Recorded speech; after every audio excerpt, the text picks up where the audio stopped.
بسم اللہ الرحمن الرحیم۔ یا ایہا الرسول بلغ ما انزل الیک من ربک وَإِن لَّمْ تَفْعَلْ فَمَا بَلَّغْتَ رِسَالَتَهُ۔ میں نے آپ کے سامنے سورہ مائدہ کی آیت نمبر 68 کی تلاوت کرنے کا شرف حاصل کیا ہے۔ یہ آیت تبلیغ کہلاتی ہے۔ اس کی مختصر سی تفسیر آپ لوگوں کی خدمت میں پیش کی جائے گی اور انشاءاللہ تعالی اہم اور علمی اور خطابی نکات کو آپ کی خدمت میں پیش کیا جائے گا۔ اس آیت میں ارشاد رب العزت یہ ہو رہا ہے، یا ایہا الرسول بلغ ما انزل۔ تو سب سے پہلے انہی الفاظ کے اوپر توجہ کی جائے کہ یہ الفاظ کس طرح سے فصاحت و بلاغت کے ساتھ بیان کیے گئے ہیں، اور پھر یہ آیت ولایت امیر المومنین علیہ السلام کو بیان کرتی ہے، جیسا کہ آپ جانتے ہیں کہ یہ آیت غدیر کے مقام پر پیغمبر پر نازل ہوئی۔ تو اس میں ارشاد ہوا یا ایہا الرسول، یعنی رسول کہہ کر مخاطب کیا جا رہا ہے، یا ایہا النبی نہیں کہا جا رہا، یا اس کے علاوہ کسی اور لقب سے نہیں پکارا جا رہا، جبکہ پروردگار عالم اس کے علاوہ یا ایہا المزمل یا ایہا المدثر بھی کہہ سکتا تھا، لیکن یا ایہا الرسول کہا جا رہا ہے، اور یہ منصب الہی ہے۔ تو یا ایہا النبی کیوں نہیں کہا؟ نبی کہتے ہیں کہ جو پیغام الہی کو وصول کرتا ہے، اور رسول کہتے ہیں کہ جو اس پیغام کو دوسروں تک پہنچاتا ہے۔ لہٰذا اس وجہ سے کیونکہ یہ پیغام پہنچانا تھا، اس وجہ سے یا ایہا الرسول کہہ کے پکارا جا رہا ہے۔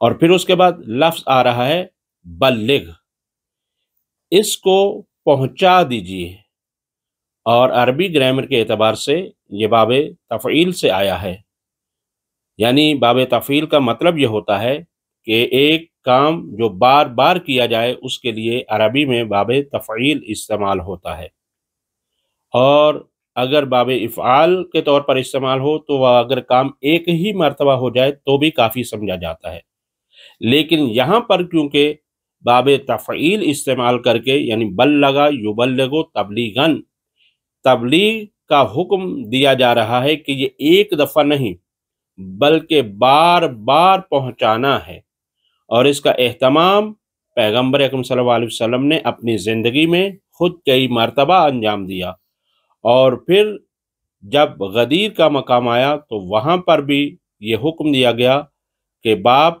اپنے بیٹے کو اس کی تبلیغ پہنچائے، اور اسی طرح سے جو حاضر ہے وہ غائب تک اس پیغام کو پہنچائے۔ تو بہرحال یہ لفظ تبلیغ اور بلغ آیا ہے، لہٰذا یہ پورے قرآن مجید میں ایک ہی مرتبہ لفظ استعمال ہوا ہے۔ اب سوچنا یہ ہوگا کہ یہ کس کی تبلیغ کے بارے میں ہے۔ ٹھیک ہے، ہم جانتے ہیں شریعت میں بہت سارے احکام ہیں، سب کی تبلیغ ہے، لیکن اللہ کی طرف سے صرف ایک ہی چیز کی تبلیغ کا حکم اس طرح سے آیا ہے، اور وہ ہے تبلیغ ولایت امیر المومنین علیہ السلام۔ بلغ ما انزلہ استعمال ہوا ہے جو کہ مجہول ہے۔ اب صیغہ مجہول کا مطلب یہ ہوتا ہے کہ جو کام طے شدہ ہو، جو پہلے سے ہو چکا ہو، یعنی یہ حکم پہلے سے پیغمبر پر نازل ہو چکا ہے، ایسا نہیں کہ یہ ابھی ابھی نازل ہوا ہے، نہیں، اس سے پہلے یہ نازل ہو چکا ہے۔ ما انزل الیک من ربک، تمہارے رب کی طرف سے، وَإِن لَّمْ تَفْعَلْ فَمَا بَلَّغْتَ رِسَالَتَهُ، اور اگر آپ نے یہ پیغام نہ پہنچایا، فَمَا بَلَّغْتَ رِسَالَتَهُ، تو کوئی بھی کام رسالت انجام ہی نہیں دیا۔ یعنی یہاں پر آپ توجہ کریں گے کہ پروردگار عالم کی طرف سے جیسا کہ ولایت علی علیہ السلام پہنچانے کا اہتمام ہو رہا ہے، اس طرح سے کسی بھی حکم کے بارے میں اس سے پہلے ایسا انتخاب اور ایسا اہتمام نہیں ہوا ہے۔ آپ پورا قرآن مجید پڑھ لیجئے، نماز ہو، روزہ ہو، حج ہو، زکوٰۃ ہو، یا اس کے علاوہ احکام الہی ہو یا اعتقادی ہو، وہ سب کے سب اس طرح سے بیان نہیں کیے گئے جس اہتمام کے ساتھ یہ چیز بیان کی گئی ہے۔ یعنی آپ اسی سے اہمیت کا اندازہ کریں کہ واقعاً وہ چیز کتنی اہم ہوگی کہ اگر یہ نہ پہنچایا تو گویا کہ کوئی کام انجام دیا ہی نہیں۔ اور پھر یاد رکھے یہ ولایت اور یہ حکم اتنا اہم ہے کہ خاتم النبیین کو حکم ہو رہا ہے۔ یہ اس سے پہلے جو انبیاء آئے ہیں ان کی نبوتیں اور ہیں، اور خاتم النبیین کی نبوت اور ہے، جس کے بعد کوئی اور نبی نہیں ہے، اور نبوت اور رسالت کا اعلیٰ ترین اور آخری درجہ ہے پیغمبر کے پاس۔ تو اگر ان کی رسالت ختم ہو جائے تو باقی نبوتوں کا کیا حال ہوگا، اور باقی لوگوں کے ایمان کا کیا حال ہوگا؟ تو اب اس سے آپ حضرات توجہ کریں گے، یہ کام، یہ ولایت علی علیہ السلام پہنچانا اتنا اہم ہے کہ ہم مرتبہ و مقام رسالت ہو رہا ہے۔ یعنی اگر یہ نہ پہنچایا تو گویا کہ آپ نے رسالت کا کوئی کام انجام ہی نہیں دیا۔ تو ہم پلہ ہونا چاہیے۔ جن لوگوں کا خیال یہ ہے کہ نہیں یہ چیز ہو سکتی ہے، وہ چیز ہو سکتی ہے، پہلے اس کی اہمیت کو اس مقام پر لے کر آئیں کہ جس سے یہ ثابت ہو کہ یہ ہم پلہ رسالت خاتم النبیین ہے۔ تو فقط اور فقط وہ ایک چیز ہے، اور وہ ہے ولایت امیر المومنین علیہ السلام۔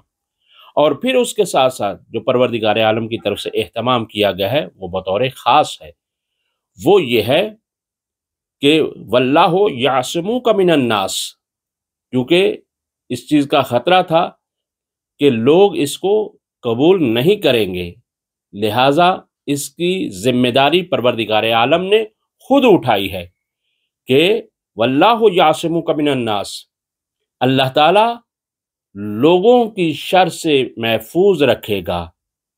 اب یہاں سے اس چیز کا آپ حضرات اندازہ کر چکے ہوں گے، اور اس کے بعد وہ پورا واقعہ غدیر کا آپ بیان کر سکتے ہیں کہ جس طرح سے پیغمبر اکرم صلی اللہ علیہ وسلم نے علی علیہ السلام کو بلایا، اور اس کے بعد مقام غدیر پر ان کا ہاتھ بلند کر کے ارشاد فرمایا من کنت مولاہ فہذا علی مولا، بس جس جس کا میں مولا تھا اس کے علی مولا۔ تو اب اس اہتمام کے بعد، اور آپ دیکھیں گے کہ جب سأل سائل بعذاب واقع، یہ آیت متعلق قیامت بھی ہے اور یہ آیت متعلق غدیر بھی ہے۔ حارث بن نعمان فہری نے جب یہ کہا کہ یا رسول اللہ یہ حکم آپ کی طرف سے ہے یا اللہ کی طرف سے ہے، کہ اگر اللہ کی طرف سے ہے تو مجھ پر ابھی عذاب نازل ہو۔ یہ اس کا کہنا تھا کہ قرآنی تفاسیر میں یہ ملتا ہے کہ اسی وقت آسمان سے پتھر نازل ہوا اور یہ وہاں پر حارث بن نعمان فہری واصل جہنم ہو گیا۔ یہ وہ پہلا دشمن ولایت ہے جو واصل جہنم ہوا، اور اسی وقت اس کے اوپر عذاب الہی نازل ہوا۔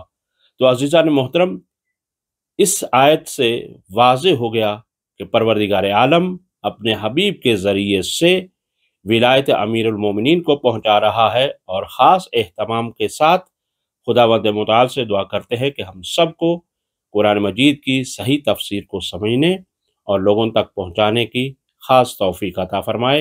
الہی آمین۔ یہ صرف اور صرف چند نکات تھے جو آپ کی خدمت میں خطباء اور ذاکرین کے لیے پیش کیے گئے ہیں۔ آپ اس میں اور بھی مزید اپنے مطالعہ کے ذریعے سے پیش کر سکتے ہیں۔ جزاک اللہ خیر، والسلام علیکم ورحمۃ اللہ وبرکاتہ۔